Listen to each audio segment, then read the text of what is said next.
सशरीरमिदं विश्वं न किंचिदिति निश्चितम शुद्ध चिन्मात्र आत्मा च तत्कस्मिन् कल्पना अधुना। नमस्कार मित्रों। ये जो श्लोक है ये अष्टावक्र गीता के दूसरे अध्याय का 19वां श्लोक है, जिसे हम आज गहराई से समझेंगे। तो आइए सबसे पहले इसके अर्थ को समझते हैं। तो जो श्लोक है वो कहता है सशरीरम इदम विश्वम, अर्थात शरीर सहित यह विश्व, न किंचिदिति निश्चितम, अर्थात नहीं थोड़ा भी निश्चित है ये, शुद्ध चिन्मात्र आत्मा च, अर्थात और शुद्ध चित्त मात्र आत्मा, तत्कस्मिन् कल्पना अधुना, अर्थात वह अब किसमें कल्पना है।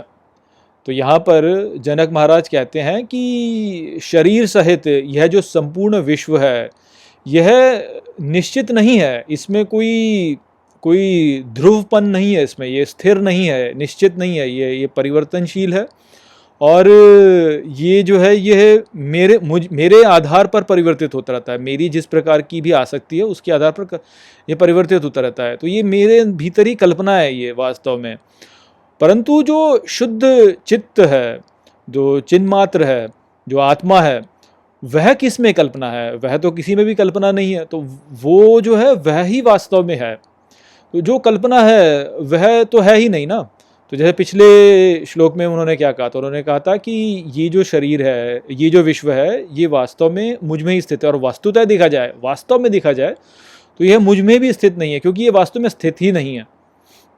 तो वो ही यहाँ पे कह रहे हैं वो कि ये जो विश्व है मेरे शरीर के साथ में सब कुछ यदि एक साथ देखा जाए तो ये वास्तव में है नहीं, ये केवल कल्पना है, ये मेरे द्वारा ही कल्पित है। जैसी मेरी आसक्ति होगी, जैसे मेरे विचार होंगे, जैसे विकल्प मैं अपने भीतर बनाऊंगा, ये उसी अनुसार जो है ये परिवर्तित हो जाएगा, वैसा ही बन जाएगा। ये तो वास्तव में इसका कोई है नहीं अस्तित्व, ये तो ऐसा ही है बस।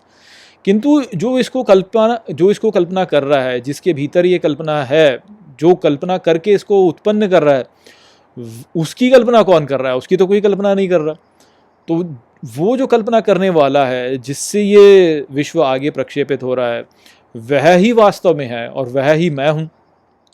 तो ये जो विचार है ये हमें ऐसे स्पष्ट प्रतीत नहीं होता। हमें क्या प्रतीत होता है कि जो हमें दिखता है हम उसको ही सत्य मान लेते हैं। प्रत्यक्ष जो हमें दिखता है हम उसको ही सत्य मान लेते हैं। किंतु ये यदि विचार समझा जाए तो ये तो ठीक इसका उल्टा है वास्तव में, कि जो प्रत्यक्ष है वह तो केवल कल्पना है, और जो देख रहा है उसको, जो उस प्रत्यक्ष को अनुभव कर रहा है, वो वास्तव में है। जैसे हमारे नेत्रों से हम जब देखते हैं संसार को, तो हम नेत्रों को थोड़ी ना देखते हैं। तो इसीलिए जो कल्पना कर रहा है उसको हम अनुभव नहीं कर पाते, जो अनुभव करता है उसको हम अनुभव नहीं कर पाते। तो वह प्रत्यक्ष है ही नहीं, वह प्रत्यक्ष प्रतीत ही नहीं होगा। जैसे कहते हैं कि चित्त जो है वह हमारे मस्तिष्क से उत्पन्न हो रहा है, हम ये सोचते हैं। परंतु आप मस्तिष्क को खोल के देख लीजिए, वहाँ पे आपको कहीं पे भी जो है दिखेगा ही नहीं कि चित्त कहाँ पे। तो ये बात है जो कि हमें समझनी है यहाँ पे, कि जो भाव है, जो अस्तित्व में है, वह अस्तित्व में है अभाव से। तो भाव में ही अभाव सन्निहित है। परंतु यदि आप अभाव को ढूंढने जाएंगे तो आपको अभाव कहीं दिखेगा ही नहीं, क्योंकि अभाव तो अभाव है, वह तो शून्य है, वहाँ पे कुछ है ही नहीं। तो ये विचार है जो कि यहाँ पर प्रस्तुत किया गया है कि सब कुछ यहाँ पे कल्पित है। केवल शुद्ध चित्त मात्रा जो है, जो चित्त की मात्रा है, आत्मा, वह ही है जो कि वास्तव में है, जो कि इसको कल्पना कर रहा है। किंतु आप उसको देख नहीं सकते, आप उसको प्रत्यक्ष देख नहीं सकते, क्योंकि वह ही है जो कि इसको प्रक्षेपित कर रहा है। तो ये विचार हमको यहाँ पे समझना चाहिए। यदि हम इसको समझेंगे तो फिर जो संसार की उथल पुथल है उसके ऊपर उठ पाएंगे, और जब हम उसके ऊपर उठ पाएंगे तभी तो निष्काम कर्म कर पाएंगे ना। यदि हम संसार में घुस जाएंगे तो फिर तो हम कामना के साथ में कर्म करेंगे।